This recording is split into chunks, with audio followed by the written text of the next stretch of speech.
Hello, Roach Crossing Weekly General Livestream General Weekly thing, 1/13/2022. Hello everyone, anyone. I gotta make sure I'm on the right thing here.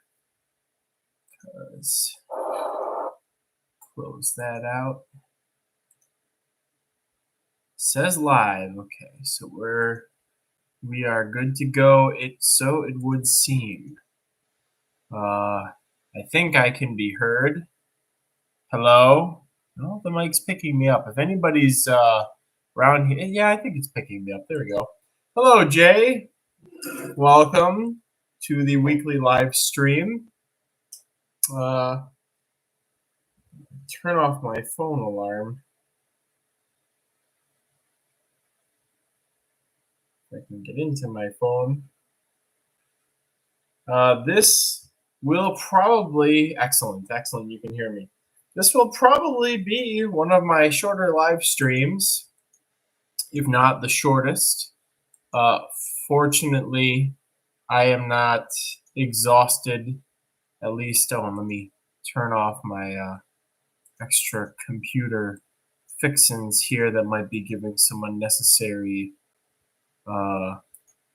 background noises. Apparently that needs to update, so that's delightful. So if there's any background noise, that should be gone shortly. Where do we start with this week? Busy again, as I continue to say, is the recurring theme. Let's see, any important news other than that? Not that I can think of off the bat. General things that are happening / going on. I will be receiving the rest of my isopod enclosures this Saturday, which means I can continue my diligent work of putting everything into the new lower maintenance setups of the ports. So I'm quite happy that I finally have a date for that. Went and organized some mantid projects. That sort of corner, I'm sure somebody did a time lapse of the changes over there in the background of all the live streams. It would be quite interesting. Still a lot of containers I need to finish up that are in the other room that will be going over there. A lot of small communals for different mantids.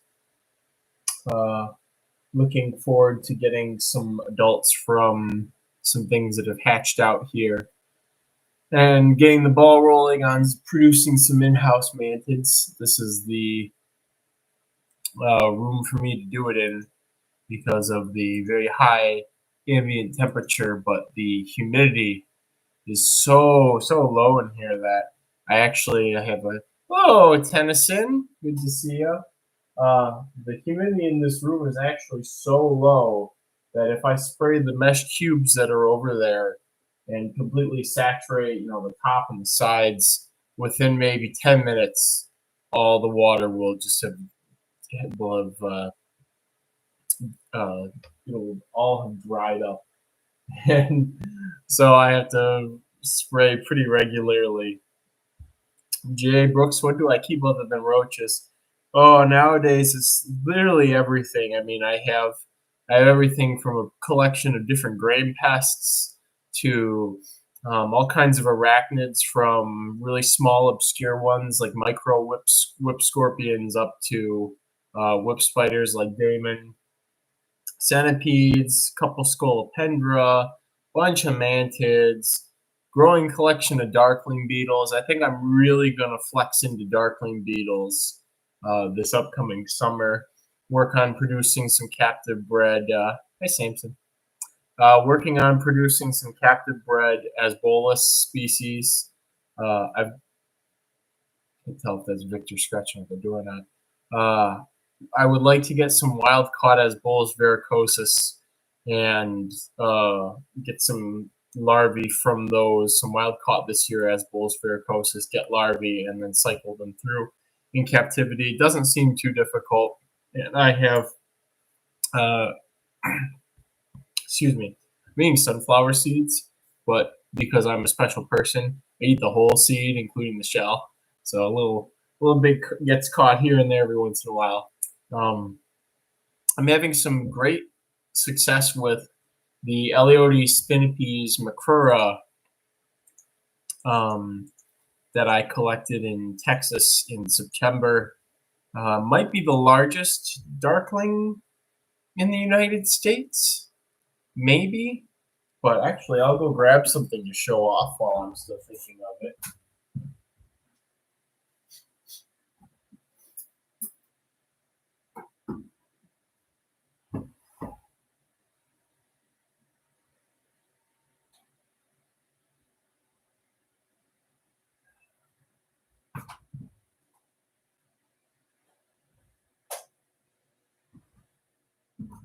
So this is an overthought pupation container for the Eleotes because some of them can be very difficult. And I tried to do two of these containers, one that I was going to cool and one that I was going to keep at room temperature to see if the prepupas need a chill to encourage them to turn into pupas. That is not the case with the Spinipes macrura. But if you look real carefully, let's see where it is. Right off of here. See if I can get it so that the glare isn't so much of a problem. See this whitish thing? It blends in with the sort of drier clay up here. But this whitish thing right here at the tip of this finger is actually an Eleotes spinipes macrura pupa.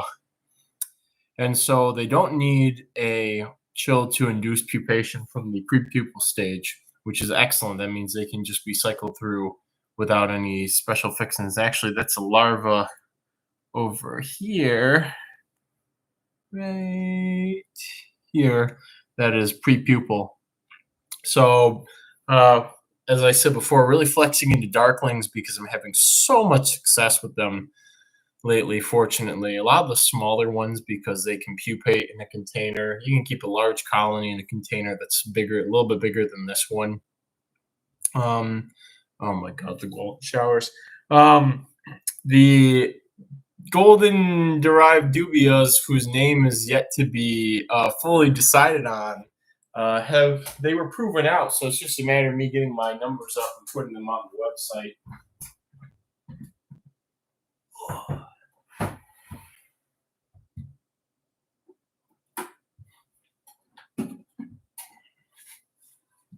Oof.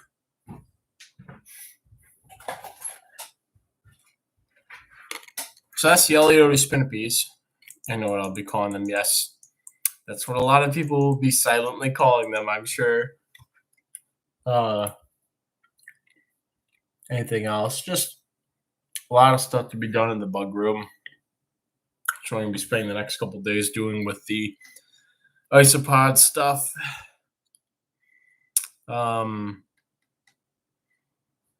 It's been the biggest thorn in my side because I just wanted to get it all done so I could get all the containers out of the way and cleaned out, labeled, and then just sort of be back to standard maintenance and protocol and stuff like that. They also came up with the crazy decision to start making taxa-specific racks. So now there's going to be a beetle rack in the basement. There's going to be an orthopteran. There's going to be an arachnid rack. And so now I have to deal with all of that and so many heat lamps and electrical cables all over the place. Behind me should be getting a makeover pretty soon too. What I'm going to do is I'm not having the best success with Aeronovega floridensis. Some of the ones that I was having better success with last year have started to decline. Did the website go down temporarily yesterday? Was that just my internet? Probably just your internet. I haven't been having too many problems with the site doing weird 404 type stuff. Anyways, behind me, I'm going to move the Anisomorpha and stick bugs. You can't really see them. They're a little bit lower down there. I'm going to move those to the basement with all the other bugs, which I like having them here because it encourages me to spray them regularly, but it's the Aeronovega are more of they mean quite a bit more to me. Although those Key Largo and Anisomorpha are very important, but the Floridensis is more important for me to get captive stock going and readily available of at least the 3 major lineages. I'm going to have space for 5 enclosures under there, but who knows when the other lineage or when we'll get any other lineages available. So they might be, the other slots may be designated for the Aranavega I intend to collect from Yuma this summer, which will probably require supplemental heat, and or Arima Blata, which is related to Aranavega. It's more the sand swimmer roach proper. So that's what's going to go on the bottom there, and then the next layer is going to be loaded up with containers like at the top there, and it's just going to be a bunch of probably ectobiids and other very special stuff I want to take extra good care of, things that I've been known to accidentally kill colonies of over time, so they will be more guaranteed to persist long term. Which also means the Hemithyrsospora might go downstairs too, but I may eventually move the beetles that are on that second rack downstairs, and this may end up being an exclusively cockroach rack, which I feel is fitting. But again, a lot of the stuff that's up here are things that I really wanted to keep an eye on and make sure got established. So we'll see how that goes. Haven't been able to get to the Roach dump. I made all the pages. They're sitting on the the hub page or administrative page without anything on them in the website data or whatever the heck the back dashboard. So a lot of the pages are made. I just haven't uploaded anything to them, but I put all the tags for like the sizes and care, difficulty, and stuff. So that's all been uploaded. But actually getting the images and all the other stuff is going to be a whole other story. So I'm hoping by March 1st to have the bulk of stuff done. Hoping. We'll see how everything goes in the coming weeks. I do appreciate that some of the stuff like the mantids, I've been able to just create that separate page for them just to get them on the site. Of course, and they're lacking some care and husbandry information. Any new Gigas babies? Last I heard you had found 2. Yes. I found another one in the oldest bin contents, which had changed containers several times as I needed the bin they were originally in. It was actually quite surprising to find that one, because it was much larger than any other ones that I had observed in there. So at least 3 have come out of the oldest main bin. Nothing from the second oldest bin, and then the most recent bin where everything is chilling. I wouldn't expect to see any babies out of there. You're going to have a place for stick insects on the site. They are currently up, and at least the Nisomorpha localities are. The Nisomorpha buprestoides under probably other invertebrates. Where did they go? Because I don't have a Phasmatodea page on here. They're just sitting on the new species page. I didn't really make a sub classification for them. Take a look at the site files and see what it says. But they're on, currently the 2 that I put up are on the new species page. I should see what they're classified under on the little site categorization. And that is Victor Weineckman, so I'll be right back.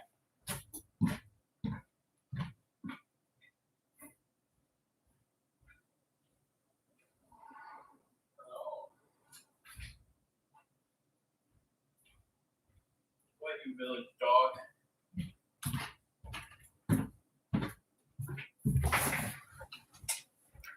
Yeah, I wonder what are they classified under on my site? Hello, Victor.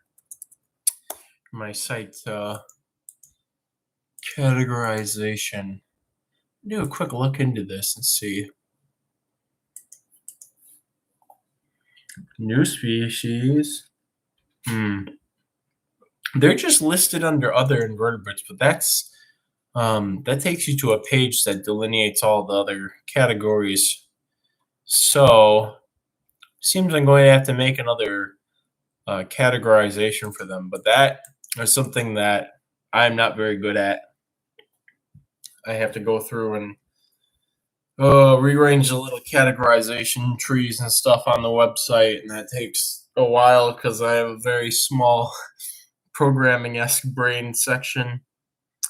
Nice. You just raised the price to at least $150 for those guys. Well, Underground Reptiles has them available for imported adults for like 150 or something like that.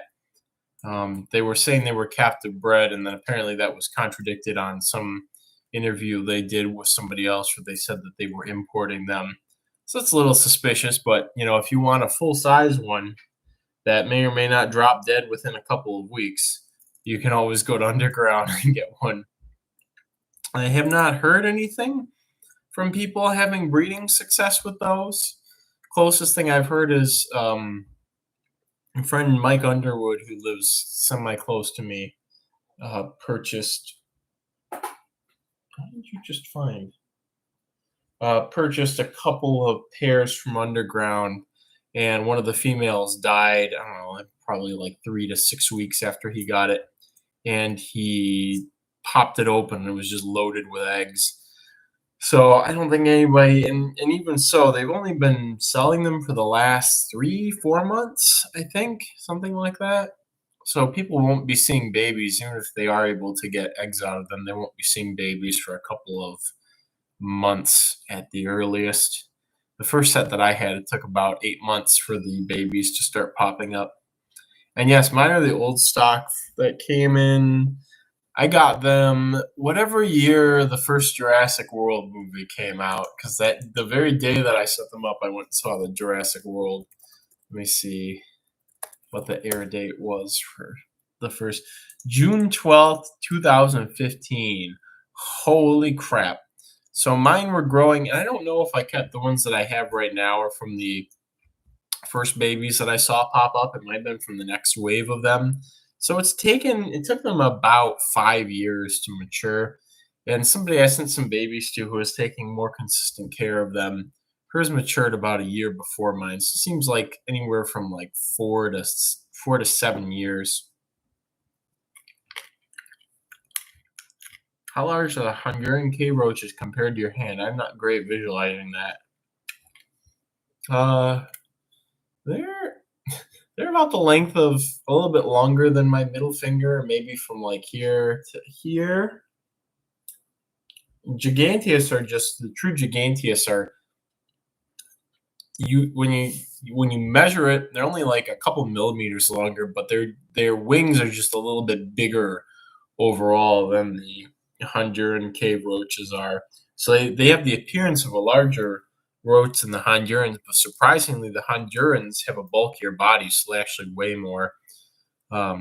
So the Giganteus just look wider and larger overall.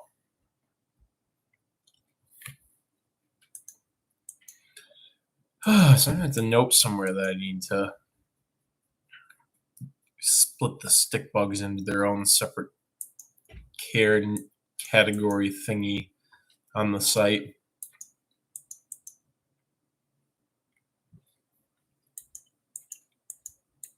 See anything else? They were originally thought to be Giganteus, but the morphology is not right for Giganteus. So wherever they are, they're probably fairly closely related. I would think they're probably more closely related to the C.F. peruvianus and the Fusca than they are to the Giganteus. Thinking of new roaches. Hello. No, I don't. I cannot pay attention to you right now. You're very cute. I know you're very cute. Oh, he decided to lay down. You're very cute. I know. You're very, very cute. Very needy at times.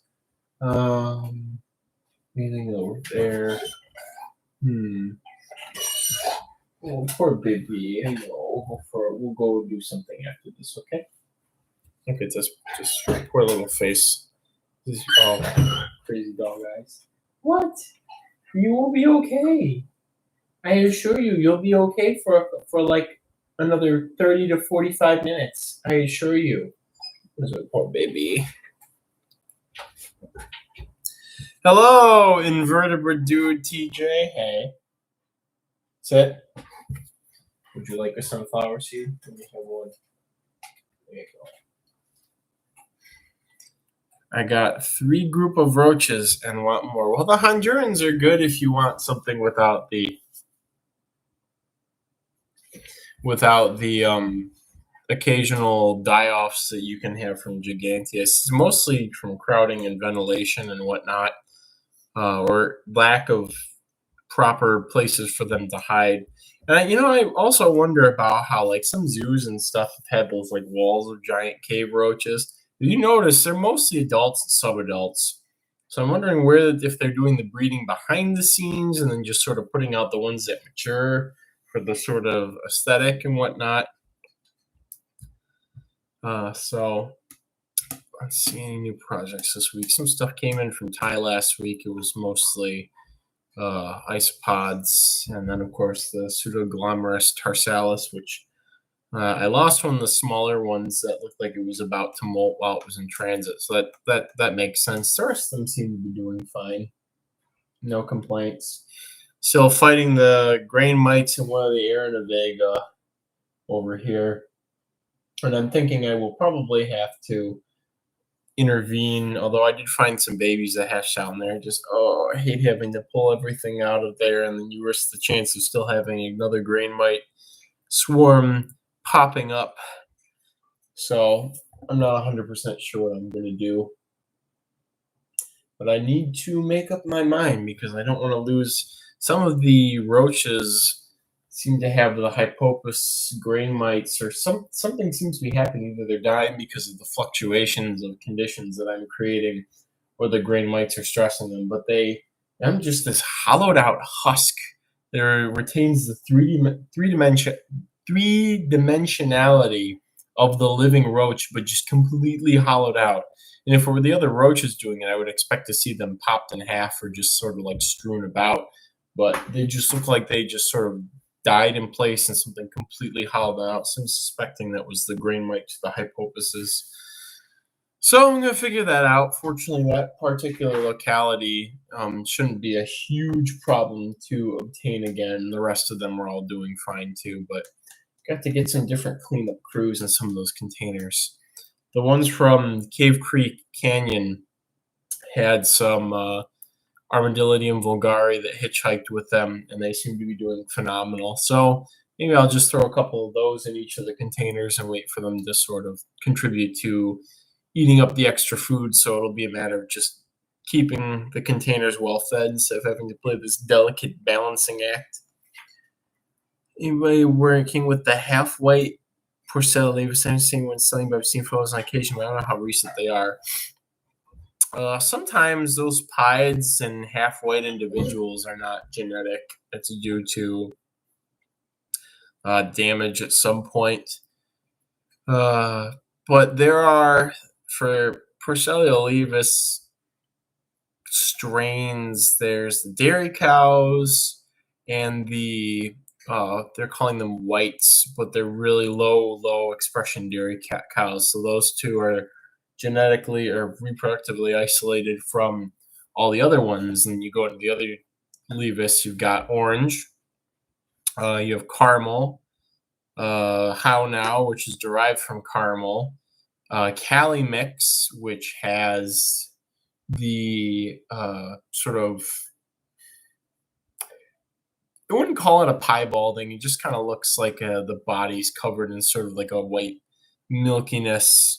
I isolated how now, and I created caramel too. They were all from the lever stock that Peter Clausen used to sell on Bugs in Cyberspace. So the caramels, I just kept pulling the orangest looking individuals, and then how now popped up at some point.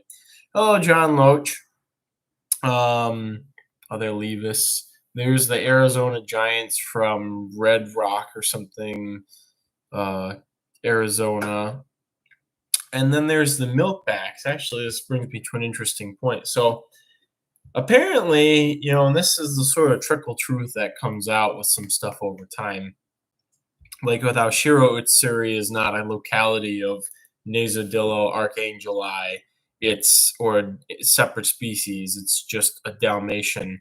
Because if you get silver ghosts or you get purple ghosts, Nasodillo archangeli, they will eventually produce the Dalmatians, the Shiro Utsuris, and of course you get a couple people posting about this here and there, and then eventually, years down the road, it becomes more popular knowledge. But so milkbacks originally, you'd see all the pictures of the ones that had the wild type color, and then they have this sort of splash of white down the center of the back, and they were distributed like that. And I thought, oh, this is what they look like.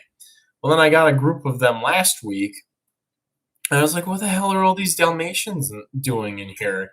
It's like they're not coming from, milkback is not related to dairy cow because it'll cross into other leavis lines unlike dairy cow, which is reproductively isolated.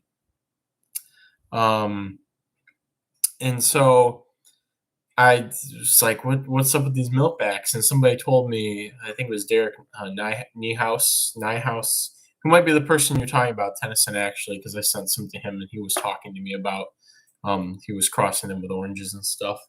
But he was telling me that milkbacks have a high phase and a low phase, which, if you just simple genetic stuff, you realize that what's happening here is that the milkback phenotype that everybody originally bought their colonies as is not it's not a stable trait. It's the heterozygous individual, and that's why you get some individual colonies will have some normal-esque looking individuals, and then the milkback ones, then you get the high phase or whatever, which is actually just a Dalmatian levis that's not from the dairy cow genetics.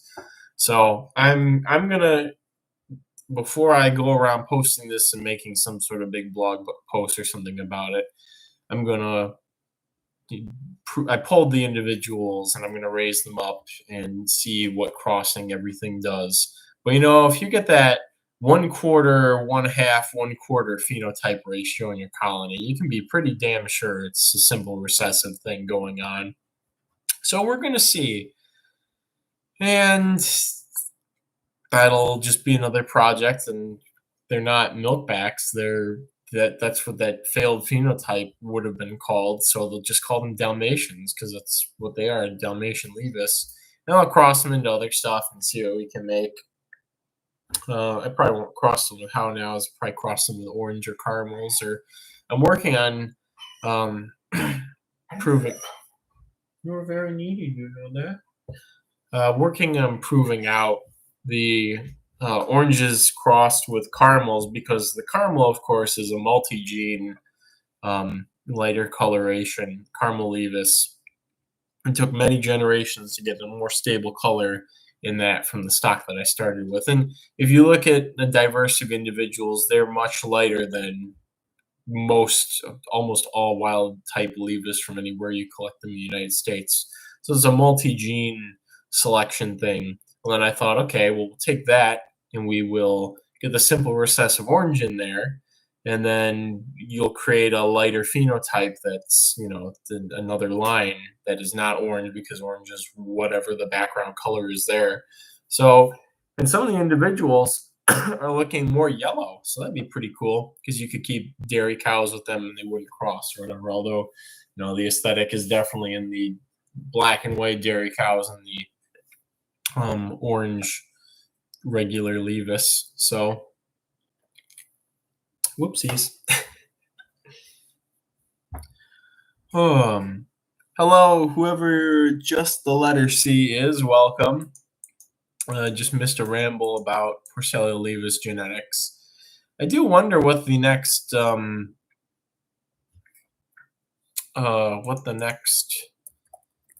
levis morph is. We'll see. I wouldn't be surprised if it's something lime bred, and I mean, a leucistic or a whiteout wouldn't be the craziest thing.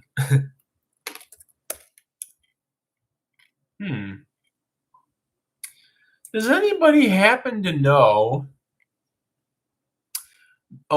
maybe like 5 to 7 years ago, there's a small African mantid that was being traded as the pinwheel mantis or pinwheel mantid.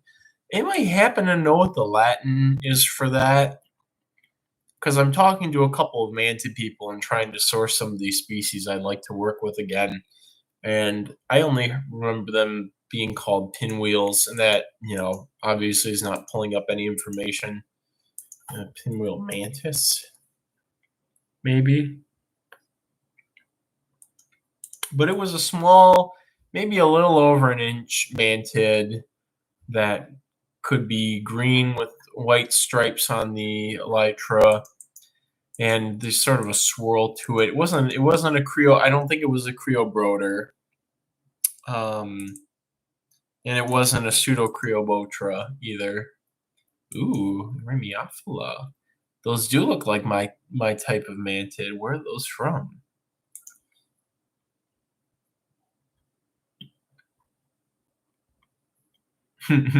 U.S. mantis. Not going to purchase any of those from them. From India, okay. Yeah, these would be cool if somebody had them available and wasn't somebody who would take my money and then send me the Chinese mantid. But yeah, I don't remember what the pinwheel mantids, the Latin was. Probably in that same group as all those other flower mantids in this subfamily or whatever. But gee, I wonder, tiny flower mantis. Let's see if I can get anywhere working backwards with just half-assedly guessing common names. Jeez, yeah, I haven't seen them for a long time either. That's the other side of things. But they were small and cool, and it was nice that you could raise all sizes without any sort of worries or whatever in a 32-ounce deli cup. You could keep an adult female in there, and she'd be more than happy with all that space. Yeah, I can't seem to find any pictures of my backwards determination techniques here. Anybody got Idolamantis available? There's somebody I was talking to for a while, and they kind of like did an about face and were like, "Oh, it's an advanced mantis or whatever. Like, you shouldn't get them." Like, I want to get them. It's like I have all these other bugs. Why can't I get this one? So, hello, Joshua. Good to see you. And also, before I disappoint anybody, I said this at the beginning of the stream, but I see a lot of people popping up now. This will probably be one of the shorter streams, not because I'm tired or anything, although slowly getting more tired. But I have quite a bit to do, and Will's been out last couple of days, so I gotta pull up the slack with all the projects getting started right now. Currently trying to figure out what this elusive pinwheel mantis that was being traded a couple of years ago is actually called, at least what the Latin is. Small green pinwheel mantid. I'm hoping I can get that one of these words will click with something and I'll get a link to somewhere else so that I can keep working backwards to figure out the identity of this mysterious supposed pinwheel mantid. Because I can't remember what the Latin name is to save my life. Flower mantis, which is probably going to pull up an orchid mantid. Or, okay, there's Idolamantis. Just want the weird tiny things, please.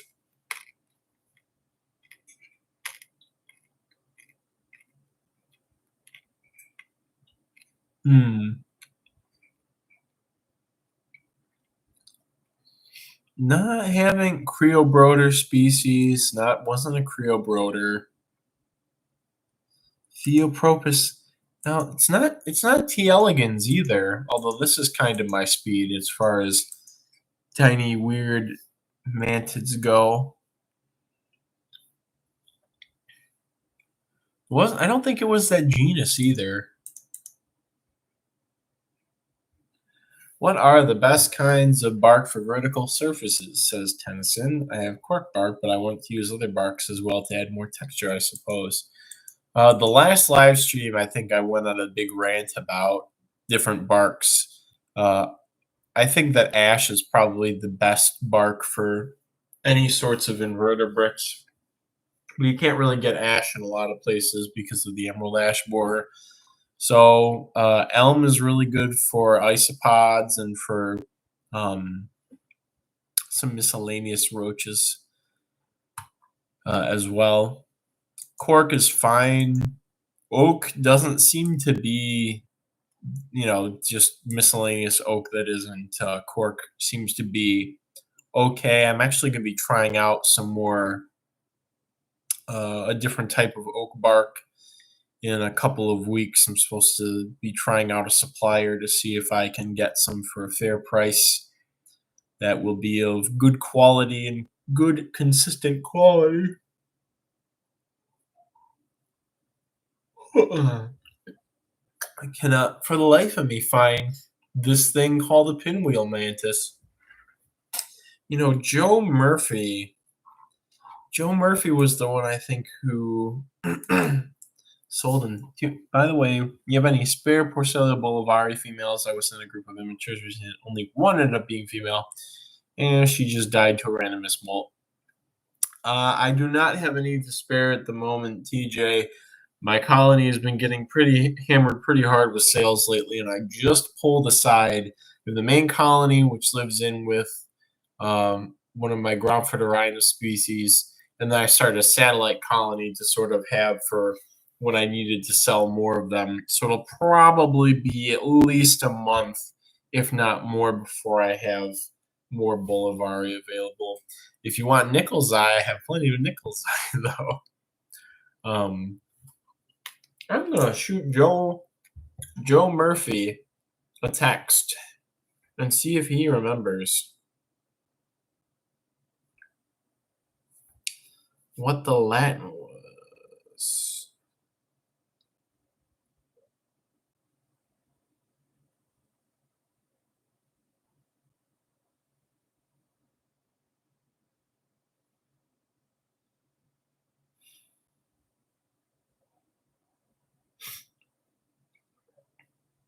So I think my favorite thing about those pinwheels and the fact that they were so small and pretty was also the fact that if you kept them dry or if you filled whatever sort of conditions, you would get both the nice vivid green minty adult females, but also yellow ones. So in that sort of very nice bright yellow color in a mantid is pretty cool to me. And now my Nickel's Eye are about to pop some good on those. Well, just let me know if anything changes, TJ. Let's see. Probably anybody really wants me to show off mantids right there. But I mean, a lot of the stuff. I have a couple of Heterokita. They're still small, though. Fair number of orchids I'm holding back for myself. Texas unicorns. Really looking forward to hopefully getting them reproducing. It's one of the first mantids that I really put a serious effort into, and I think my room was way too cold because they were near the AC during the summertime in the old bug room, so they were not getting proper temperatures. So I didn't get pairings from them back in. Oh boy, what year was that? 2009. That was like 13 years ago. So actually, I haven't seen an adult. I saw an adult Arizona unicorn mantids couple times saw adult males. If I saw adult females, I would have collected them. But never haven't been in the range for the Texas unicorns. But so I haven't actually seen an adult of those in like 13 years. So I'm quite excited. Whatever, I'll grab a female, show off.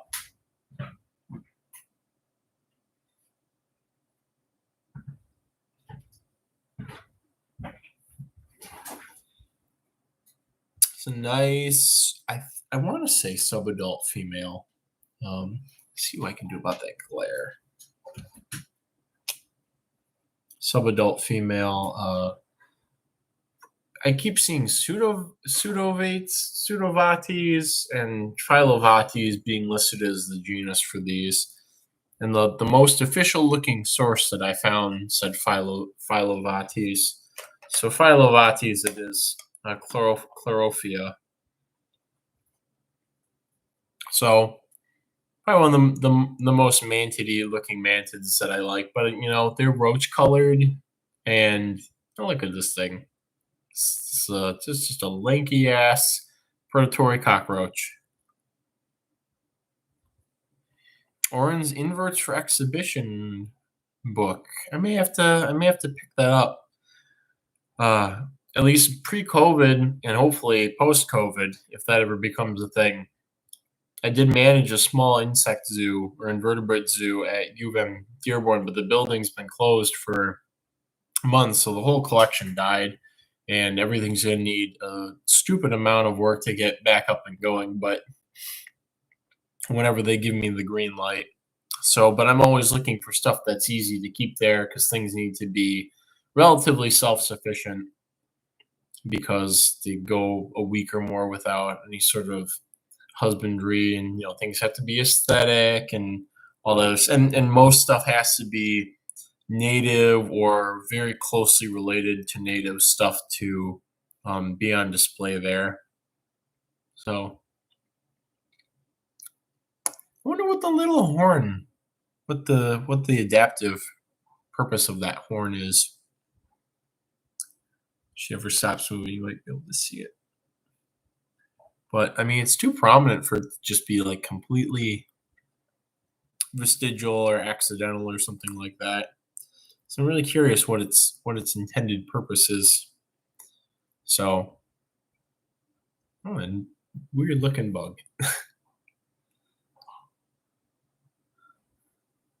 So maybe this summer I will find some Arizona unicorns, which apparently people go bonkers over, even though I think this is the larger of the two species.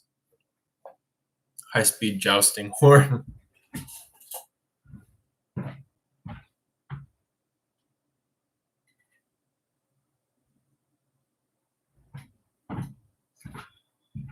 I have a bunch of ghosts. I have a couple of green female ghosts. So I did the blog post saying like, nah, it's not genetic. It's environmental, and I did keep that. And I mean, it's genetic in the fact that apparently only females can be green, or very strongly green.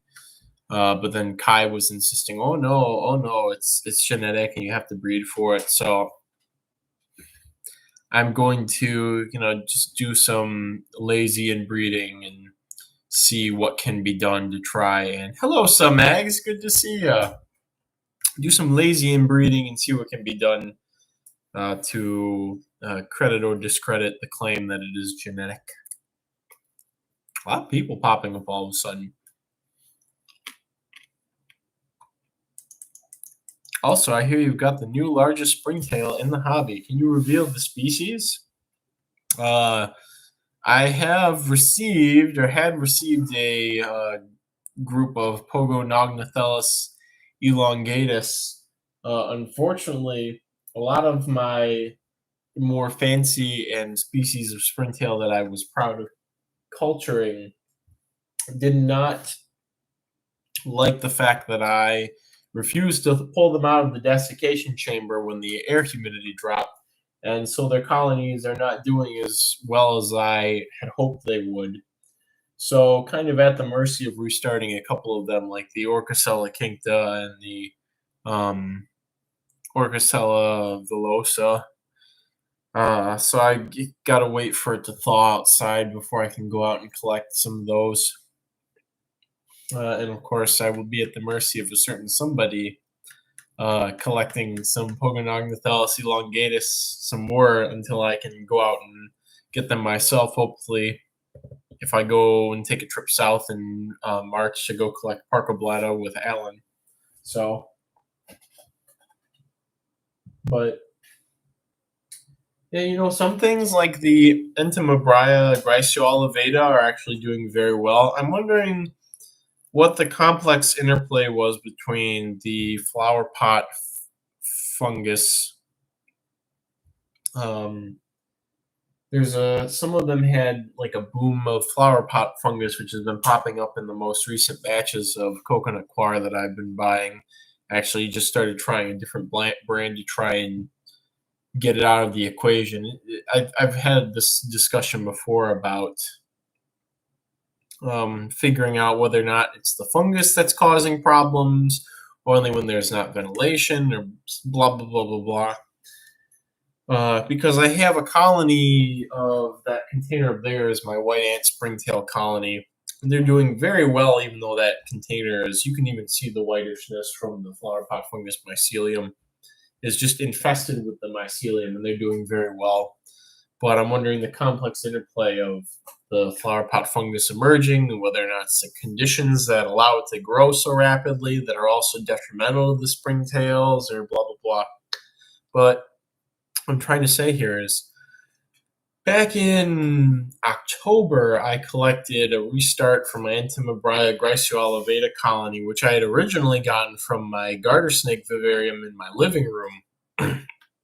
That's where my original colony I had going over the winter last year came from. And so I found a couple of them under a board in the backyard, living in close association with ants. And I also found some weird tiny earwigs that were winged. So it's like, oh, these are adults, so I should try and collect these and culture them. And I usually feed my earwig colonies pre-killed roaches or other pre-killed bugs, and they seem to do very well in that. So I collected a couple of them, and I was setting up the culture for the Entomobria, and I just had a moment where my brain just shut off. So I ended up dumping the colony of the little earwigs in with the Entomobria into this 32 ounce, and I was just like, oh my god, I'm so stupid. And so I just said, whatever, I'm not going to separate them out. I'm not going to go and collect more from outside. And so I just sort of, I threw up my hands, and I think I just ended up feeding the culture fish flakes or something like that. And I was like, okay, the earwigs are going to die, and the springtails are going to die, and it's going to suck for everybody. And I'm so stupid. But then something very interesting happened. A bit of the flower pot fungus popped up, and the earwigs were eating the flower pot fungus mycelium, or at least the little like bulbs. It kind of makes these little like ball-shaped things, and not like a pleurotus or something mycelium where it's just like a large mass. It's more, it becomes a large mass, but there's these weird spherical entities involved there. And so I like looked in, and they were nibbling on the mycelium. I was like, huh. And then the springtail numbers started going up, and I was like, huh. And then the earwigs started reproducing, and I was like, huh. So out of all the cultures going in there, this Entomobria Griceolivata and the earwigs, I believe, have a quite an entertaining Latin name. Is Labia minor, I think. Let me look this up on Bug Guy, because if I Google search it, I will pull up something very different. But I am pretty sure. Yes, it is Labia minor. So these little earwigs, I believe, are Labia minor, and I think they're fungivores. They're omnivores that probably prefer to eat fungus or something, because there's a lot of mycelium growing underneath the boards. They were on top of some rotting straw in the backyard. So the Entomobria Graciolivata labia minor power couple is doing extremely well, and it seems that the labia minor are suppressing or building their numbers, eating some of the flower pot fungus. It's one of those weird situations where I had the food and fish flakes in the hopes of feeding both parties, and it just doesn't seem to really disappear. I mean, a little bit, but it's one of those situations where it's like, what are they eating? Like, what they're generating mass and numbers, but what are they like eating in here? Because also the flower pot fungus mycelium doesn't just disappear. It's not like there's a very clear like graze or browsing line in there. So yeah, so those are doing exceptional. I have plenty of Graciela Veda. It's just stuff like the Tomasaurus vulgaris and both the Orchicella species. And TJ, there was that species that I thought was an Entomobria for a while, but you told me that it was a different genus that is very prolific and can be very dominant under some conditions. And I was talking about how they've taken over outside around here, at least this year. But they're yellowish. I can't remember what the genus was for those. So yeah, the flower pot fungus has the yellow mushrooms that come out of it, and it seems it likes conditions that are a little bit drier than other fungus do. And every once in a while, I'll find a mushroom growing out of a container that has the mycelium in it, but it seems to be most prevalent as a mycelium entity. And also, very interestingly, Leucocoprinus.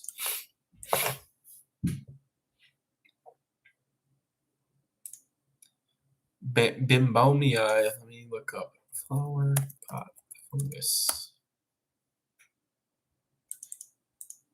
Yeah, Leucocoprinus. And every once in a while, this actually reminds me. Every once in a while, I get slime mold exploding in very specific enclosures. Usually, stuff that has a lot of rotting wood in it. Freshly rotting wood will get a big slime mold explosion. But yeah, that's the flower pot fungus. So Hamidia socia, yeah, that's the other one. I had a good colony going of those, and I really thought they were gonna pull through and rebound, and it looks like they just burnt out. So, but those are very easy to find here. I mean, if I really want to, I could go outside right now and probably find a dozen of them. I want to do a reanalysis of the containers that are in the desiccator and probably take the lid off or something like that. But I've been being, again, very stubborn about that because I don't. It's more likely that things will die and do poorly if they're kept too moist than if they're kept too dry, at least with my experience with springtails. So kind of wish I could find mushrooms growing in my containers, but I only get the white fluffy mold stuff on old food pieces. Some eggs, if you really want to propagate flower pot fungus, I could always send you a baggie of the coconut fiber colonized with the mycelium. But I mean, like I said, it's kind of TBD, in my opinion, whether or not it is a harmful entity. But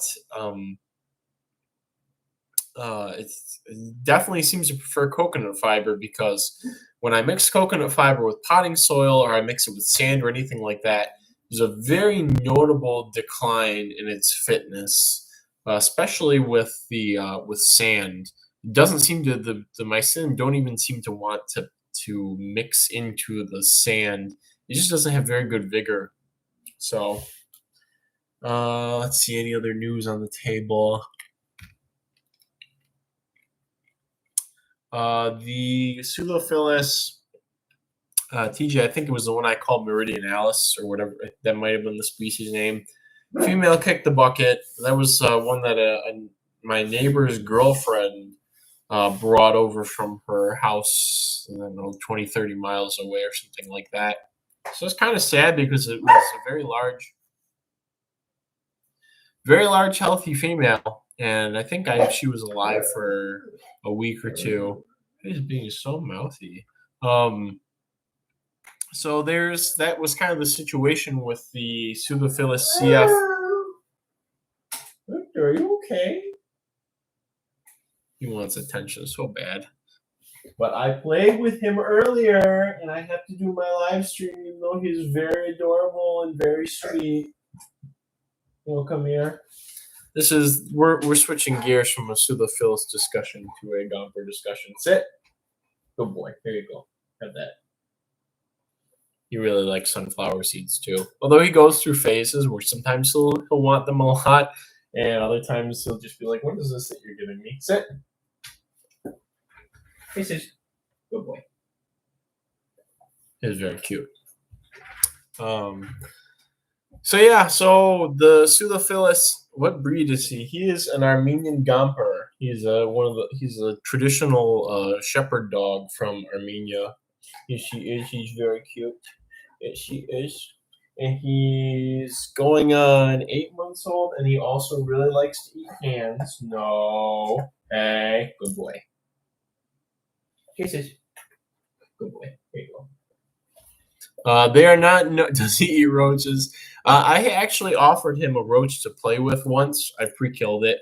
And he just sort of like flips it around and paws at it and barks at it. He doesn't really ever eat it. Or it was like his owner. I don't know if he need a roach with if offered. Let's show off his little facial expressions here. Kisses. Good boy. Gompers are not known for their ability to. They're not a dog that is known to be instructable. They're not like a German Shepherd or something that just has a willingness to. They're not a dog that you train to do tasks or tricks or things like that. They are far more stubborn and independent and have to decide if they want to do things for you or decide if they want to listen to you at times. He's a pretty good listener, though. I think it's because we have a very effective relationship. Yes, we do. Here, we may have another one. He's in a sunflower seed mood, so that's probably why he's sitting here, because I got the bag over here. Speaking of which, these dollar store sunflower seeds, sit. That's not sitting, but that's okay. These dollar store sunflower seeds, it's $1.25, whatever this weird brand is. It's not the David brand, but I find them better than the David ones, and there's more in the bag and everything. Sit. Good boy. Which also, I don't know if this is kind of big news for. Okay. This is kind of big news for bug folks, as it affects how expensive our interest can be. But the dollar store, the actual dollar store, not the Family Dollar or whatever, but I think it's Dollar Tree. The dollar store has raised the prices on a lot of their inventory. Hey, what's up? Sit. To $1.25, which is ridiculous because for the entirety of my life, everything at the Dollar Tree was $1. All the plastic containers, all the little miscellaneous cooking ingredients and everything. But they have raised things to most stuff is now $1.25. Hey, lay down. Good boy. Burp. So that's kind of big news, at least here. I don't know if it's everything's at least $1. Hey, you were being very nosy, you know that. Sit. So I was in sit. That's not sitting. Kisses. So I was in shock when I went there today, and everything was $1.25. For the most part, was $1.25 because I get a lot of miscellaneous tiny gear and whatnot from the dollar store. So just letting everybody know, get it while you can, because who knows? The next thing you know, it might be $1.50 for everything. So, and speaking of which, of the supply chain shortages, I had to buy. I thought part of the reason why I use the crappiest dog food at Menards is not just the cost or the fact that I actually like it for raising invertebrates. It's very palatable to a lot of things. but I figured this will always be available. This cheap, crappy, low-end dog food will always be available. But then it wasn't.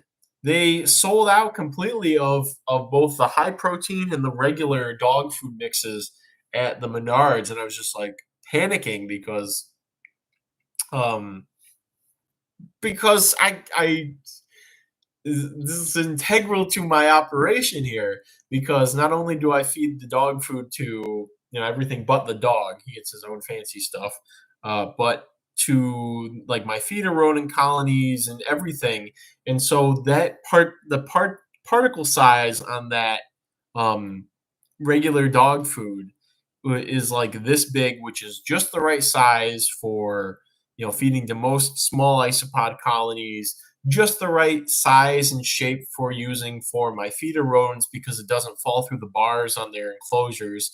And so now I had to buy this other crappy stuff that has all those other little like fancy colored flavored particle things. Hey, what's up? In it. So, hey. And so yeah, I was like, this sucks. The supply chain stuff. The other funny thing though was that I'm wondering if maybe it was just time for them to clean up that area because it looked like it hadn't been touched in a while, or maybe it was in addition to the fact that they ran out of stuff and then exposed the bottom of the pallets there. But that spot where the dog food I was buying was the epicenter for the infestation of the grain beetles, sawtooth grain beetles, and the red-legged hand beetles that Will and I had collected. You may remember me getting excited over them a couple of, it was like weeks ago or something, months. Geez, maybe it was in November, right before Christmas. But yeah, so they cleaned up that whole area, so the infestation was pretty much gone. Speaking of which, these hand beetles are not as infesty as I was led to believe. I thought that I would have a container full of them within a couple of like a month and a half or something. But let's do a live check on my red-legged hand beetle colony here.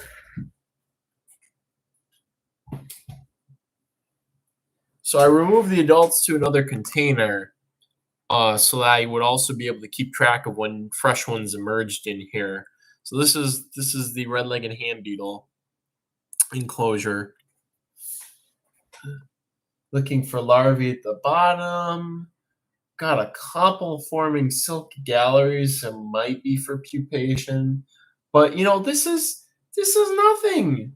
I was expecting an infested container just loaded with all kinds of beetles and their larvae, and this is within a couple of months, and this is taking very long, and I'm disappointed. I'm disappointed in this supposedly major grain pest and major stored product pest. This gets a 5 out of 10 review from me. At least the adults are pretty, but I want more infestation. This is ridiculous for a pantry pest. They need more heat. Now you would say that, but actually half of this container sits on one of these heat pads over here, so it gets heat 24/7 on one end and nothing on the other end. I'm wondering if maybe some space, maybe the adults are cannibalizing some of the larvae. Maybe, I see a couple of larvae crawling, good-sized larvae crawling around in here. I'm wondering if maybe I should put a couple of pre-killed roaches in every once in a while and give them that extra that extra boost of fresh food and moisture, maybe. Because I have a colony that's been going for 3-4 years downstairs of an unidentified small dermestid. It was probably more of a tiny dermestid carpet beetle. I'm gonna see if I can pull up a tentative ID because they're quite pretty. They're a more elongated one. It's not the black carpet beetle. I'm gonna do just a very tentative ID here. Let's see. Bottom left, warehouse beetle. So it might be this warehouse beetle. Let's see what the Latin is. Trogoderma variabile, variabile. Seems like it's a fair, or no, yeah, Trogoderma variabile. That could be it. That's pretty close. I would have to get them, pull them up under the scope and then really go into it because there's just so many cool grain uh, pests out there. And so, anyways, I've had this colony going. My ex found it in her brother's very, very, very, very, very, very messy car. Collected the larvae while cleaning the car out. So there were domestic beetles breeding in this vehicle. So I started culturing them, and I was feeding them popped popcorn and some dog food. So I have this container that just popped popcorn and dog food in it. And they did more than persist. They enumerated to the point where I could find a dozen without a lot of difficulty when I looked in the enclosure. And then last winter, I decided to start putting a couple of pre-killed roaches in there just to sort of give them that boost that I was talking about, just a little extra moisture and fuel and whatnot. And all of a sudden, I just got a bunch of reproduction out of there. So,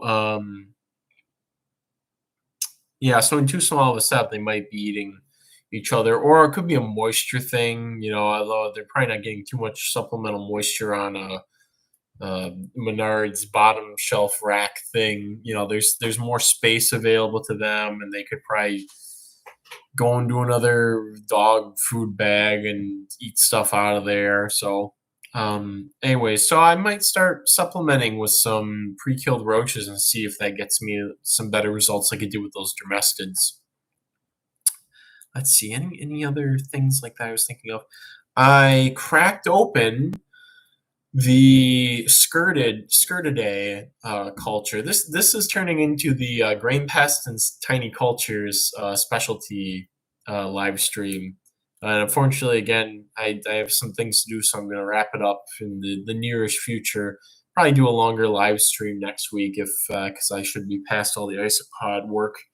But anyways, so the Skirtids, which if anybody was keeping track of on the website, I think I did a blog post about the sort of magical experience that Brandon, Will, and I had going off into this intact forest in Monroe, Michigan, and looking for this pseudoscorpion that the holotype was from there, only ever documented from Monroe County, Michigan. So we went to this intact forest and we were looking around and just having just a jolly good bug collecting time. And it was very, the spirit of the trip was very similar to any of our bigger road trips where we'd go to somewhere where we'd find all kinds of crazy stuff like Arizona or Florida. But it's just the spirit of this trip and what we were finding, and it was an excellent little evening excursion that we went on. But anyway, so while we were leaving the forest, the first forest, after not locating any of Will's desired pseudoscorpion species, there was a stump which it looked like it had been cut down. I mean, this was intact, virgin native forest. All the oaks were hundreds of years old and stuff like that. But obviously, somebody had come through there at some point and cut some stuff down and put up a signage or whatever, do some power work. Who knows? There was a tree that was cut down manually, and so there was a stump there, and the inside of it had rotted out, so it was filled with water. And looking into it was just this, like, whoa, so cool and alien to see all of these different species of insect that were living in this stagnant water. And there was like no mosquito larvae because the diversity of other organisms, they were out competing them or eating them in the stump. And it just also got me thinking that a lot of that stuff was in that stump because they can only colonize and have functional populations in these untouched woodland areas where there will always be one stump that acts as the source population for any others that may pop up, and just the very niche conditions that have to occur in these areas. And gibium, no, I don't have gibium species, Joshua.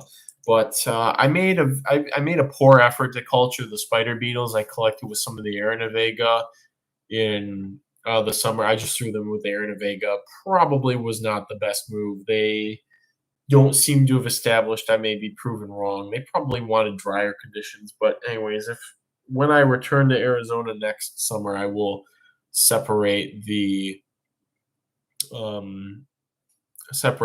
spider beetles I collect and culture them separately. Anyways, so getting back to the Scertidae, so these were it took us forever to identify um, these beetles because the larvae are just so foreign. Apparently, Scertidae is the only beetle family that has larvae with filamentous antennae out of all beetles, the only ones with filamentous antennae. And so these skirted larvae look like roaches. They're very roachy. The only way you would really, with if you're not somebody with more insect experience, they just something about them just says that they're not roaches, but they look so similar to them, but they have one tarsal claw like other beetle larvae and whatnot. So anyway, so they were just having the best time in the stagnant stump of water, and they just like crawling on the surface tension and all over the place. And then when you disturb the water, they all you can observe them just fine, but if you disturb the water, they all just sort of panic and go down into the leaf litter. Um, so what was I going to say? Scertids. So we collected those, and of course, that was also how we accidentally collected the Lepisiodina conspicua, the showy mothflies, with that leaf material we collected from that stump. And the mothflies, which have a much faster life cycle, established before that. And now we also have a culture of Lepisiodina conspicua going, and might even have been putting some tentative work into excuse me, a cultivar of Lepisiodina that has solid blackish gray wings instead of the multicolored body coloration. So the world's first ever mothfly cultivar coming at you in a couple of years, maybe. So, anyways, so the Scertids, maybe pull them to another container, or maybe we got all the mothflies out of the original one. Or maybe I just completely forgot and the mothflies went extinct in the original container. But we waited forever. And the other thing about the Scertids is in the captive container, the only time you can really see them, unless you get very lucky seeing one crawling around during the daytime, is at night if you look at the food that you put in. So I was feeding them dog food. If you shine the headlamp on them at night, you can see them all clumped up on the dog food, and then they scatter in a couple of, like 10 seconds after they realize that there's light. So Will and I very emotionally invested in these Scertids, and just a long time went by. Didn't really see any adults, and at some point I told Will we're just going to throw this container in the excess supplies room downstairs, and we'll go through it and empty it out eventually, because I was like, I had some hope still. So Will went through it. At some point he found an elytra from an adult, but no adult skirted. Yeah, skirt. I have to constantly resist the urge. It's just so fun to say skirt and skirtidae or skirtidae. So I was like, okay. So then it brought the container back into the main bug room, back up to good temperature. It was just sitting in a corner, and I just casually looked into it the other day, and I saw it's infested with probably Fulsomia Canada springtails. But I saw other little white things, and they were squirming around under the water, and I was like, oh. And I was like, Will, I think we have Skirtidae larvae. And so I went through and I cleaned out the entire container and just sort of tidied it up a bit. took out all the contents, put them into a big bowl to sort through and look through and whatnot to confirm and make sure that I wasn't crazy, that I was seeing larvae. And I didn't find anything. I went through all the substrate. I couldn't find it. It's just like they must be so photophobic or so good at hiding that like the second they feel any disruption, they just like scurry in to the other side of the other part of the blob. And I sifted the water at the bottom. I just couldn't find it. I felt like I was going crazy. And so put all the contents back in the container, put it on the new Beetle shelf, and threw like 2 big pieces of dog food in and on one end to look at. So I came back at nighttime, and there was a bunch of skirted larvae all over the dog food of mixed sizes. It looked like, a couple, some that were clearly several instars ahead of the other ones. And so it was a good idea for me not to just ditch the contents and deem it a failed effort. So it only took about a year and a half to get a cycle through in captivity. This is a good sign that you can propagate them in captivity, and you know what. But the thing is, it's just like it's such a pain because like now I'm gonna have to trap them or something to start another culture if I'm gonna make them available for sale. It's just so they're very cool. They're like just like is weirdest beetle larva by far because of the fact that they look like roaches. But it's going to be a question of who's going to actually want to culture them, other than, maybe other roach enthusiasts and whatnot, or somebody doing research or something. And the fact that apparently Skirtidae needs like massive revisions, as a lot of things do. So, I'm going to have to try and work on getting an identification if I can find an actual living adult male. And I don't know if the adults are aquatic or terrestrial. That's the thing. There's like no information on this. I have no idea what species they are. I just have their collection locality and I know what habitat you find them in. And apparently they have, a 1 year life cycle or something like that, if not more than that. So it's just very. I don't even know if I put in some sphagnum moss because I was like, oh, maybe we're not finding adults because the larvae crawl out of the water and they pupate in dry areas and then whatever. And the sphagnum moss that I put in just got all completely like wetted and nearly liquefied from whatever decomposition is going on in there. So apparently males and females matured and they mated and they didn't need any sort of cooling or anything like that. And now we have larvae. So although that cold room, it does get pretty cool during the wintertime. I don't think that there was enough of an opportunity for the temperature to swing down and swing up again for that to play an important role. I think Will and I also thought that like, oh, maybe because the neotenic beetle species, that was another thing that we thought, but we found the elytra from an adult. So that kind of unless maybe females could be larviform. Who knows? Nobody studies this group of beetles. So the elytra was pretty. It was like a reddish, orange, and black. So that may give some indication. But apparently, again, that whole family needs reworking and stuff. So, but we also thought that maybe they stay larvae and they just perpetually molt until the resource dries up, and it's that triggers them to crawl away or pupate and then fly off to find a new place to colonize. But that doesn't seem to be the case either. So anyways, maybe eventually I'll get cultures up on the website.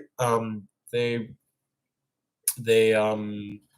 probably will not be cheap considering the effort that needs to be taken to definitively move individuals to a new container, and then also the amount of time it'll take them to establish. But maybe somebody will need them for research or something.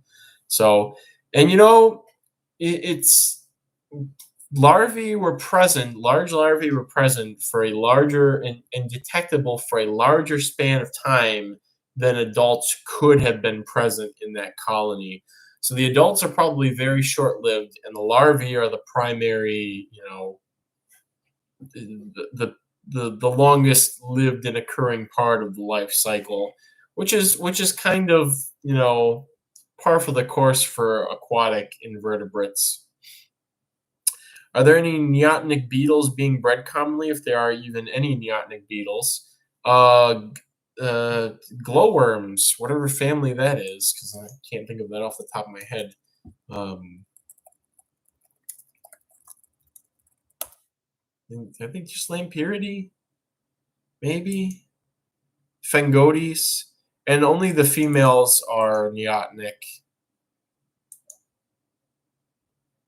Yeah, Fengotidae, they're their own family. I should have known that, but for some reason I thought that they were. And aren't some fireflies larviform? Maybe one of the other beetle people can chime in there on whether or not fireflies are have some neotenic species. Tennyson asks, when you say that roach species may fly in the description, you mean something similar to male dubios where they just kind of flutter? No, I mean, I do not have direct observations of them flying, but I suspect that they are capable powered flight, is what I mean by may fly.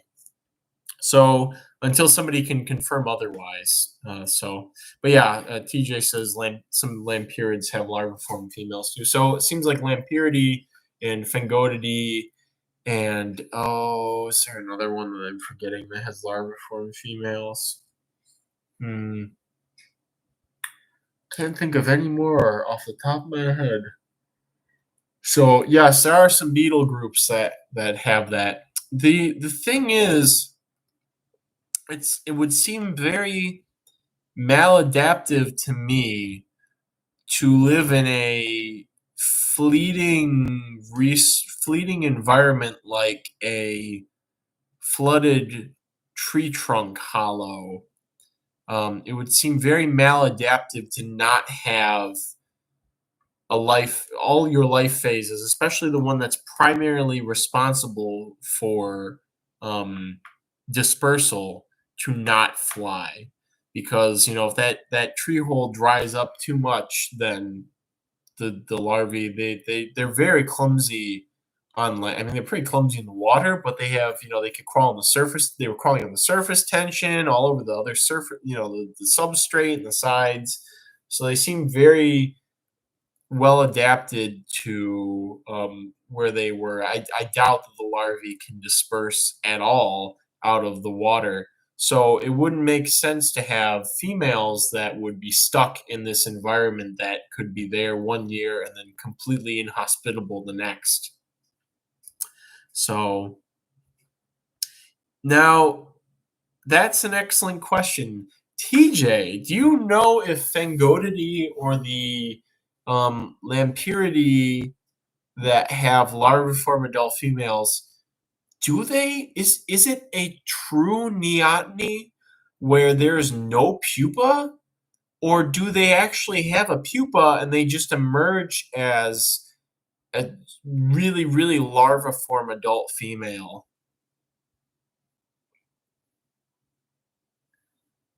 Platyrodrilus trilobite beetles, yeah. Yeah, I remember that's one of your popular blog articles, TJ, was on the trilobite beetles in captivity.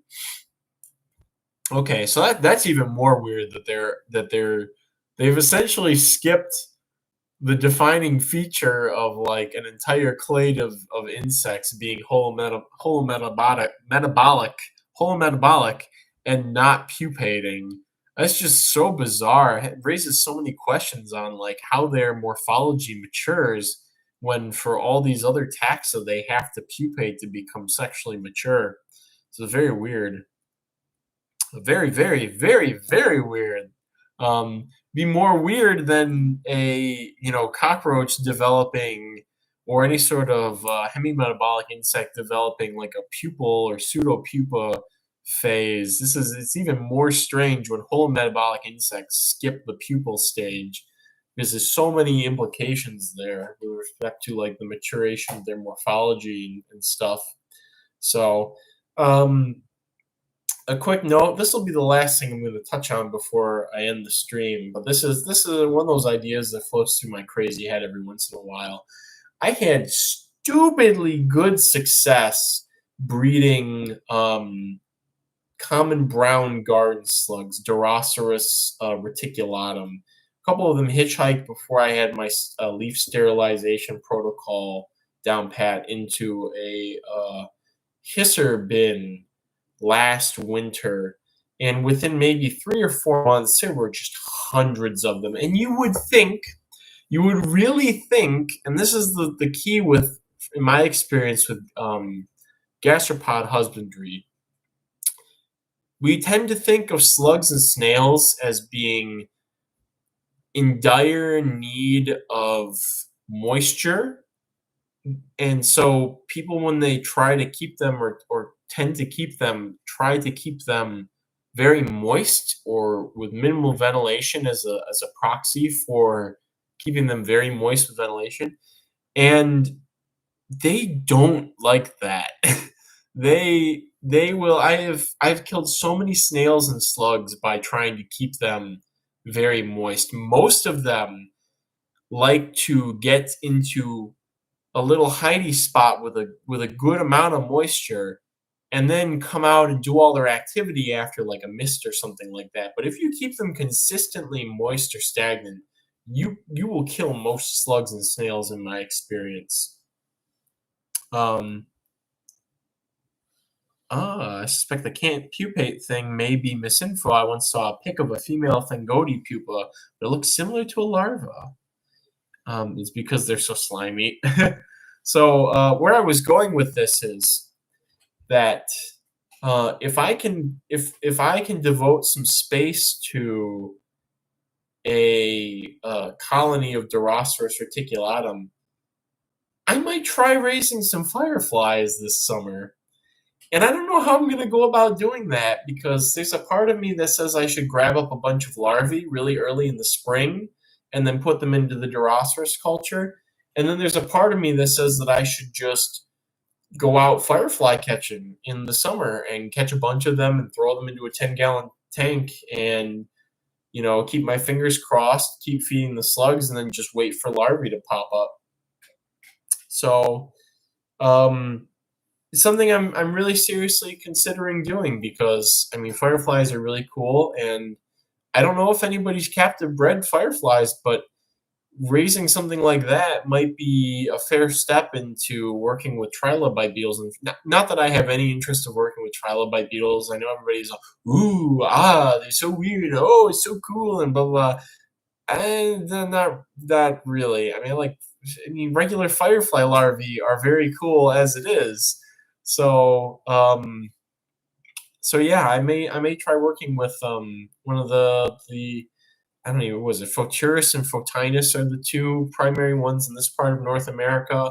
There's no shortage of fireflies in my front yard during the summertime. Last year it was just phenomenal. And even in the backyard too.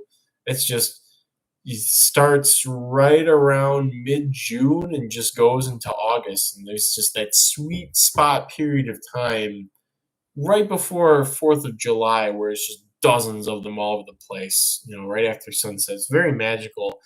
But I also wonder, will they need a diapause? When I find larvae in the fall, or even right now, they're larvae. They're last instar larvae. So I wonder if, without temperature cues in captivity, if they will just cycle through, or if that'll be a necessary requirement. You just need slugs, snails, earthworms to feed most larvae. Getting adults to breed often isn't complicated as long as they have moist oviposition medium, and most firefly larvae play nice with each other too. Yeah, I've found groups of 3 or 4 firefly larvae laid instars, it would seem, underneath boards and logs and stuff. And it seems they just need plenty of prey, and they do very well at feeding on all the invasive slugs that we have. So you could sell pre-made fireflies in jars for people to use as candles and such. Yeah, the only problem is the adults don't usually feed. I don't know about Photurus and Photinus. I know there's the one that has the adults that are usually predatory, but I'm not sure about the other ones, if they feed, and if so, on what. If I catch wild caught ones, it doesn't, start the colony. It doesn't really matter, because they'll just oviposit and clear out if they have any eggs in them. So that's not a problem. It's more figuring out if the adults are going to need something, and if I can just pre-kill something, or if they're pollen feeders or whatever. And I mean, firefly is one of those things I passively observed my entire life, and I remember seeing one that just sat on like my parents' porch on like a plant leaf all day until nighttime. Then it went out and flew around, whatnot. Um, but I would love to offer fireflies. Just like one of these days, TJ, I'll get off my butt and put a good. I mean, I did put a good concerted effort towards the large tropical click beetles that you sent me last year, but they dried out while I was in Florida. And it's just one of those things I have to accept. Is anytime I take a trip, even if I put a list of step by step perfect everything out for whoever's taking care of things while I'm gone, inevitably things will just happen and go wrong. So, but I would like to give them a more concerted effort. Um, so yeah, I would like to offer fireflies. That would be nifty. And it'll be like I said, the problems I foresee are figuring out what captive bred adults would eat, if anything. Again, if anybody has any information on what I'm gonna look up if it's Photurus or Photinus. One of them looks like Schultesia, and one of them doesn't. Okay, it's not Photurus, so it must be Photinus. Yeah, Photinus. Seeing what they eat as adults, if anything. So, I haven't seen many Photurus in my life, anyways. But anyways, yeah. So the main concerns are figuring out if the adults need food, if any, and whether or not a diet pause is going to be required for the larvae. Because I mean, in a tank of like 100 larvae, you would get staggered emergence. If they don't require a diet pause, you probably wouldn't get just one gigantic emergency. And the other factor here is I could always just put them in the cold room over the winter, put them in there for a couple of weeks to try and break the diet pause. But I really don't like having to do that with stuff. It's just more work and more things to keep track of in different places, which is why it's nice that the Periplanin Japonica don't need that. They'll alter their life cycle if things are warm, and they'll just breed year round. So, if they require a diet pause, maybe I'll entertain it. Depends on how successfully how successful the larvae are and the sheer numbers of them. And then, of course, this also implies that I have the culture started in one bin of slugs, and I start another bin of slugs to be ready for, when those other ones are ready to go and when they mature and need to oviposit. So it's a bit of work there. Yeah, I found a picture of a female Zarapis integripinus pupa. They look just like larvae that curl up and don't move much. Not even that pale, so the term pupa is kind of a stretch. But yeah, I'm curious if it is a true pupa. That's the bottom line. Is even if it's very larval, I'm curious if it's still a true pupa. Yeah, and the fact that the mouth and the anus are sealed up and minimal mobility. Because it just also reminds me of the first time I found a spring fish fly pupa. I found a couple of them under a piece of, it was like a rotting tree over sort of it's like a swampy wetland area. And I remember picking it up and handing them on my hand and being like, showing it to somebody who was with me and being like, oh yeah, they're pupa. They can't bite. Even though, they have those big jaws. And then one of them started crawling and like thrashing, and then one of them bit me, and I was like, "What?" And it just like blew my mind because I didn't think pupa could do any of that stuff. But like fish fly and I guess all the what's that group? Was it Metrioptera that those belong to?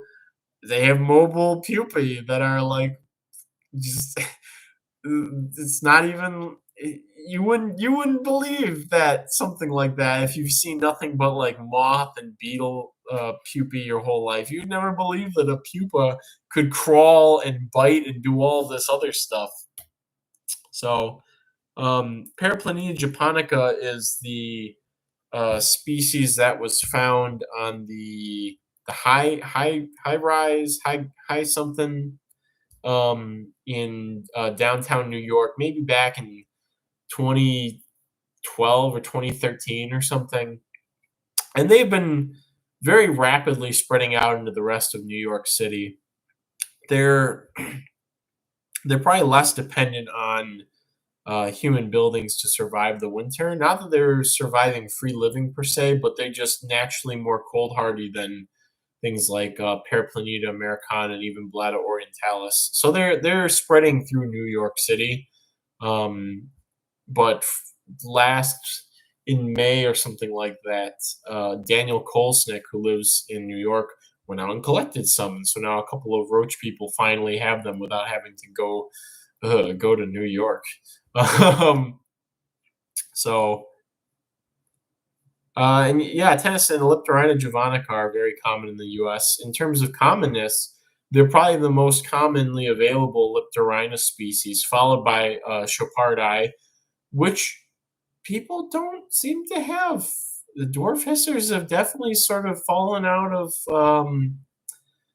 the general keeping zeitgeist. You know, I remember when I got into things, a lot of Roach people everybody had common, Portentosa, Graptorina portentosa, and then the next thing that most people had was Elliptorhina chopardi, because they were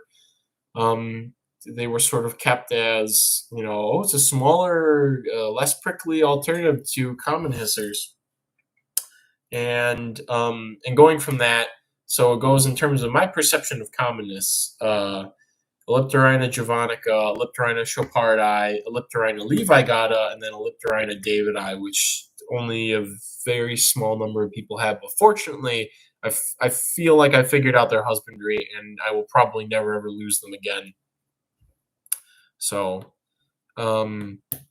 which we have, I will touch, I said this is going to be a short live stream, and of course here we are pushing the 2-hour mark almost. But yeah, don't worry about the dwarf hissers either, because I have an excellent colony of them. So if you ever want them, let me know. And a lot of the Elliptorhina, Graptorhina, I really hammered out the husbandry for in the last 3 years. So other than the Princessia, they're all doing exceptionally well.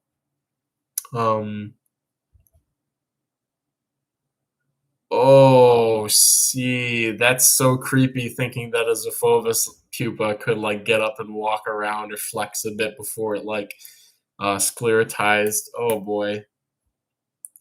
Yeah, TJ, it may be getting to the point where levigata are more common than chopardi. So I can't say I would have seen that coming 8 years ago. What was I gonna bring up? Oh, since we have a perhaps a was it quora? Was it the minimum number of people for a ruling? Or was it quorum? Quorum. The minimum number of members of an assembly or society that must be present at any of its meetings to make the proceedings of that meeting valid. Since we have pushing on a quorum here. Conversation I wanted to start having was, it has been annoying me that Graptorhina portentosa's common name is the common Madagascar hissing cockroach, or just the common hissing cockroach, because pure portentosa are not common at all. And so I know it's been called, they called so many things now at this point. Madagascar hissing cockroach, common hissing cockroach, common Madagascar hissing cockroach, and then this crap that Petco was pulling, calling them giant islander roaches or something like that.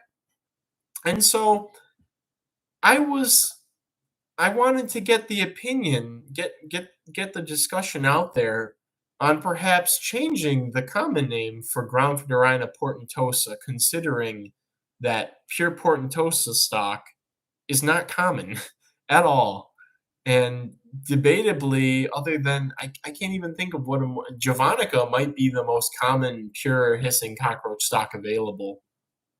And yeah, it would make things more confusing, and chances of sticking in the journal how to be slim to none, I guess. But it's just, common is not. It's like Leucia hermetica subcincta or whatever. The glow spot roach is. Well, we have the warty glow spot roach. The glow spot roach is the genus Leucia hermetica.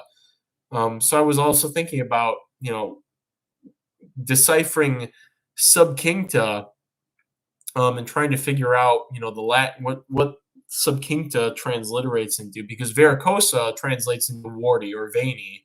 So it makes direct sense to have warty glow spot cockroach as the common name for Leucia hermetica varicosa, because Leucia hermetica, the glow spot genus, and then you have the varicosa, the veiny or warty.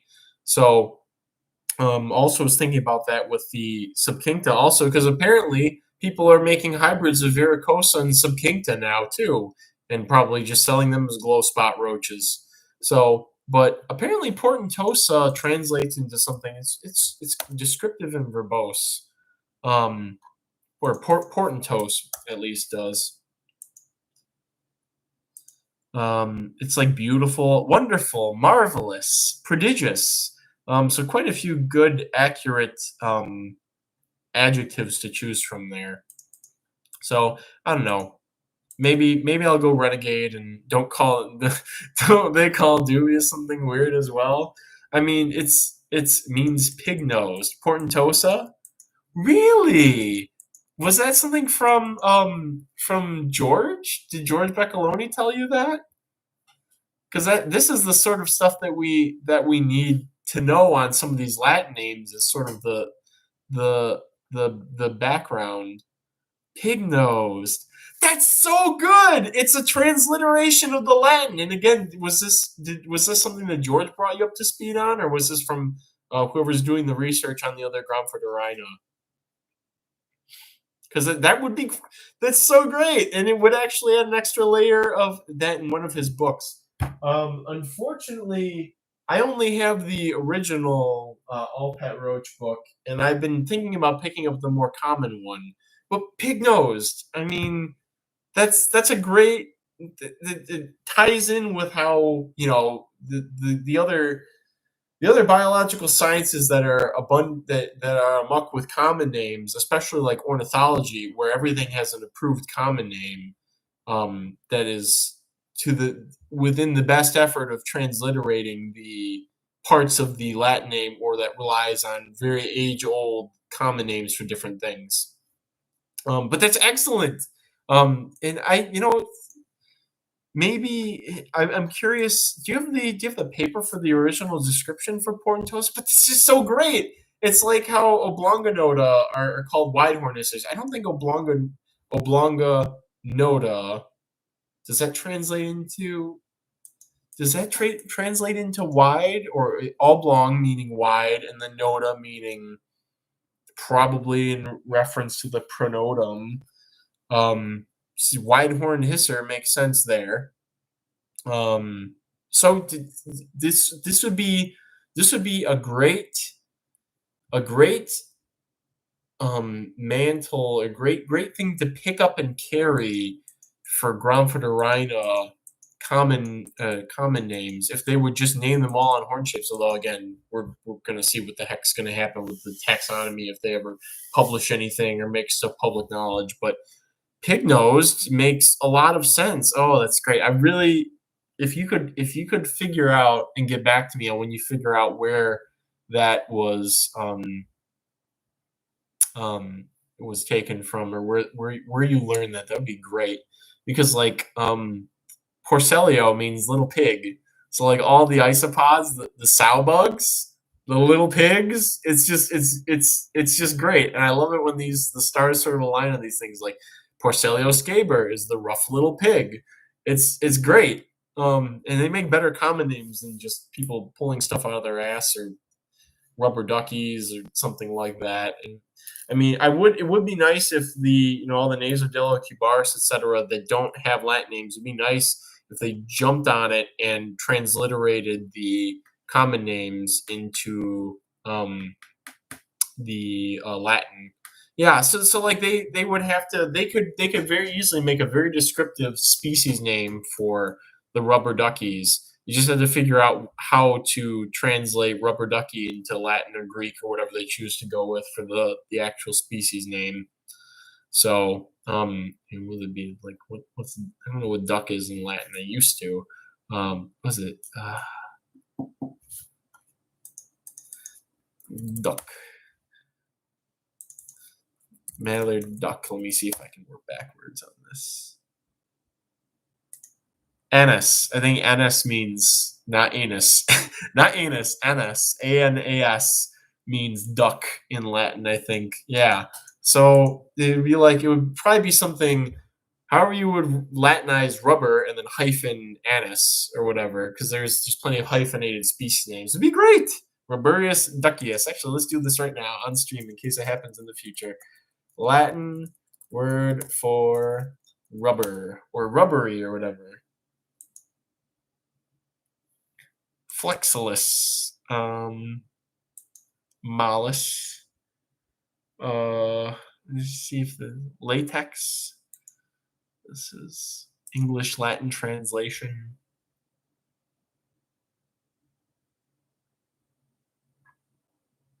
Some of these sites are not very good for this. Some of them are not. Flexilis. Okay, that's close enough. Flexilis. Flexilis anus. Oh, that's a horrible. Anus minor. Oh man, it's a rough translation. Yeah, I was the ones that I was using was saying Flexilis, and Flexilis anus is we're approaching golden shower dubia territory there. I don't know if how often I want to go around saying Cubaris Flexilis anus in public. Inevitably the sound at the end will get deeper, so it will be Flexilis anus. And that's not safe, my guys. So yeah, but I mean, at least it would be a good common name because it's a good Latin name that would tie the Latin and the common together, which I feel is the best thing that you can do with stuff like this, especially in these hobbies where we are constantly gaining more and more species. And this applies even more so, I feel, to the isopod because of the ridiculously stupid rate that they smuggle and import new ones in from Southeast Asia. Having some sort of vague guidelines for nomenclature is good because obviously now we're seeing the stuff where it's like, well, what do you do when you have a Cubaris species red edge and you have an orange mutant? It's like red edge is the species name until it's identified for now, so you can't just be like orange edge. That would be a different species by the prior nomenclature. So then you end up with Cubaris species red edge orange. And then if you keep stacking mutations or something on there, then you just end up with more and more ridiculous names. So which is also why it's nice where with stuff like with the Pseudophoraspis and whatnot, we have localities to go to name things by. But localities do not sell in the world of isopods, at least not by, at the species level. And so we have to come up with more and more ridiculous names like Black Evil. Although, anybody want to, TJ, you may be the one to know this, but we have Nasodillo archangeli. That's a pretty hardcore name for an isopod. And was that recently described? And then they realized that the Nasodillo, all the ones with the weird names like Purple Ghost and all that other stuff, were that species. Was this a situation where they gave it a cool name because the common names are cool, or was it a situation where some crazy person actually decided that this isopod deserved the specific epithet of archangeli because it's just so crazy for an isopod, Oh, okay, interesting. All right, named it after somebody. That's fine. So there's some guy named Archangel. That's an interesting last name of all things. Archangel. Let's see. Entomologist, maybe? Well, color me surprised that there are actually people out there with the last name of Archangel. Let's see this guy, if there's any information here.